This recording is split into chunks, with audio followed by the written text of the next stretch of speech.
The Lives of the Saints by Father Alban Butler, August 19th, St. Louis, Bishop of Toulouse.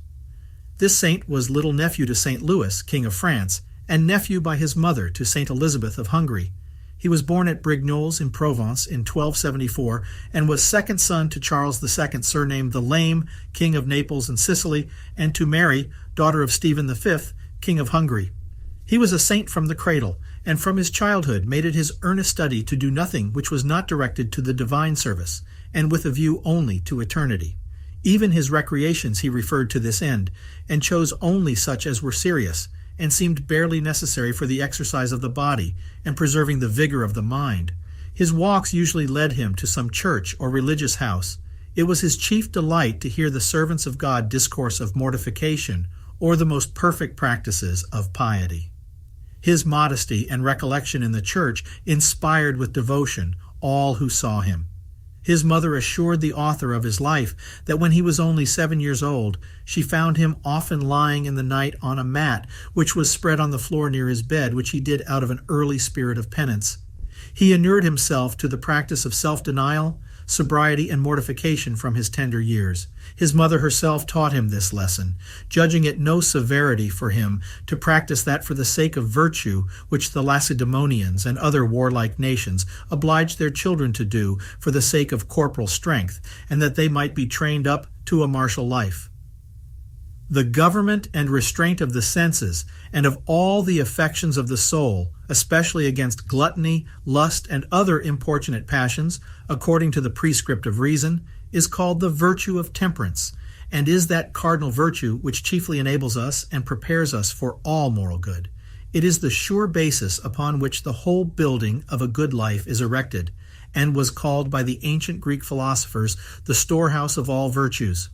Under this are comprised chastity, sobriety, meekness, poverty of spirit, contempt of the world, humility, modesty, or the government of a man's exterior, especially of the tongue, compunction, cleanness of heart, peace of mind, the mastery of the senses and passions, and the triumph over our own most dangerous and domestic enemies, all which make up the noble train of her attendants. These are the delightful streams which flow from her fountain, the beautiful flowers which grow in her garden and are cultivated by her care. It is not therefore to be wondered at that all these virtues took early root in the soul of a young prince who laid their foundation so deep. God, by an unforeseen affliction, furnished him with a powerful means of spiritual improvement, and Louis was inspired by his mercy with docility to the grace. In 1284, 2 years after the general revolt of the two Sicilies, our saint's father, Charles II, then Prince of Salerno, was taken prisoner in a sea fight by the King of Aragon. His father Charles died within a few months, and he was saluted by his friends, King of Sicily, but he remained 4 years prisoner, and was only released on hard conditions, being moreover obliged to send into Aragon for hostages 50 gentlemen, and 3 of his sons, one of whom was our saint, who was then 14 years old, and remained 7 years at Barcelona in rigorous captivity, where the inhuman usage he met with afforded him occasions for the exercise of patience and all other virtues. He was always cheerful, and encouraged his companions under their sufferings, often saying to them, "Adversity is most advantageous to those who make profession of serving God. We learn by it patience, humility, and resignation to the divine will, and are at no other time better disposed for the exercise of all virtue.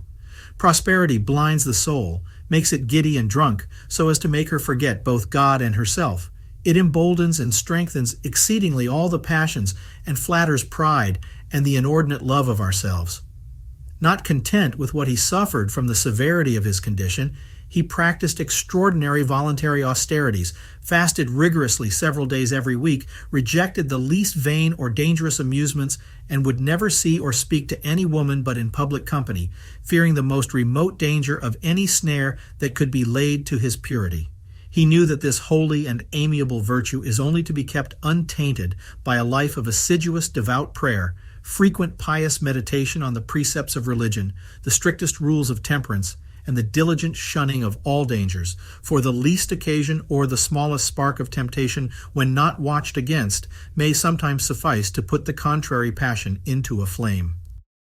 He every day recited the church office, the office of Our Lady, that of the Passion of Christ, and several other devotions, went every day to confession before he heard Mass, that he might assist at that tremendous sacrifice with greater purity of soul, and, as the whole city of Barcelona was his prison, he often waited on the sick in the hospitals.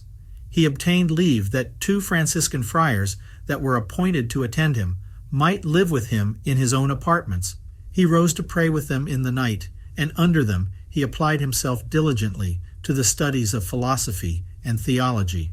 In a dangerous fit of illness, he made a vow to embrace that austere order if he recovered his health and his liberty. In his releasement, he seemed to have no other joy than in the power of fulfilling this engagement. He was set at liberty in 1294 by a treaty concluded between the King of Naples, his father, and James, King of Aragon, one condition of which was the marriage of his sister Blanche with the King of Aragon.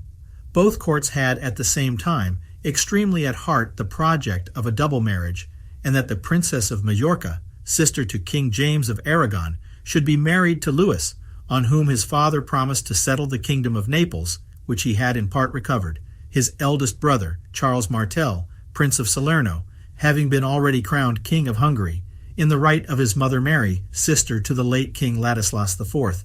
But the saint's resolution of dedicating himself to God was inflexible, and he resigned his right to the crown of Naples, which he begged his father to confer on his next brother Robert, which was done accordingly. Thus it was his ambition to follow Jesus Christ, poor and humble, rather than to be raised to honor in the world, which has no other recompenses to bestow on those who serve it but temporal goods. Jesus Christ, said he, is my kingdom. If I possess him alone, I shall have all things. If I have not him, I lose all. The opposition of his family obliged the superiors of the friar minors to refuse for some time to admit him into their body, wherefore he took holy orders at Naples. The pious Pope, St. Celestine, had nominated him Archbishop of Lyon in 1294, but as he had not then taken the tonsure, he found means to defeat that project.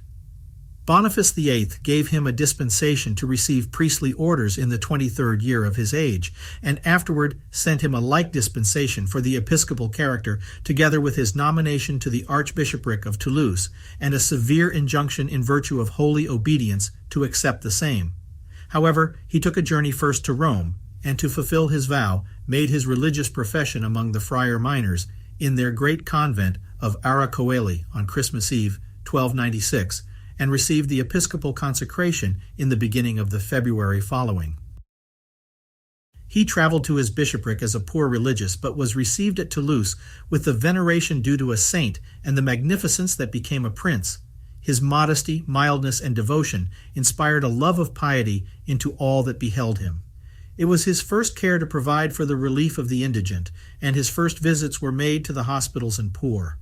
Having taken an account of his revenues, he reserved to his own use a very small part, allotting the rest entirely to the poor, of whom he entertained 25 every day at his own table, serving them himself, and sometimes bending one knee when he presented them necessaries.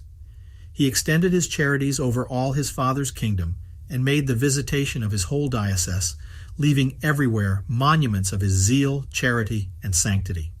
In his apostolical labors he abated nothing of his austerities, said Mass every day, and preached frequently.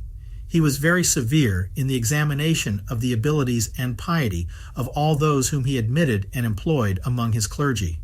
Sighing under the weight of the charge which was committed to him, he earnestly desired leave to resign it, but could not be heard. He answered to some that opposed his inclination, "Let the world call me mad, provided I may be discharged from a burden which is too heavy for my shoulders, I am satisfied. Is it not better for me to endeavor to throw it off than to sink under it?" God was pleased to grant him what he desired by calling him to himself. Being obliged to go into Provence for certain very urgent ecclesiastical affairs, he fell sick at the castle of Brignoles. Finding his end draw near, he said to those about him, "After a dangerous voyage, I am arrived within sight of the port, which I have long earnestly desired. I shall now enjoy my God, whom the world would rob me of, and I shall be freed from the heavy charge which I am not able to bear." He received the viaticum on his knees, melting in tears, and in his last moments ceased not to repeat the Hail Mary. He died on the 19th of August, 1297. being only 23 years and a half old. He was buried in the convent of Franciscan Friars at Marseille, as he had ordered. Pope John XXII, the successor of Boniface VIII, canonized him at Avignon in 1317 and addressed a brief thereupon to his mother, who was still living. The saint's relics were enshrined in a rich silver case in the same year in presence of his mother, his brother Robert, King of Sicily, and the Queen of France. In 1423, Alphonsus, surnamed the Magnanimous, King of Aragon and Naples, having taken and plundered Marseille, carried away these relics and deposited them at Valencia in Spain, where they remain to this day.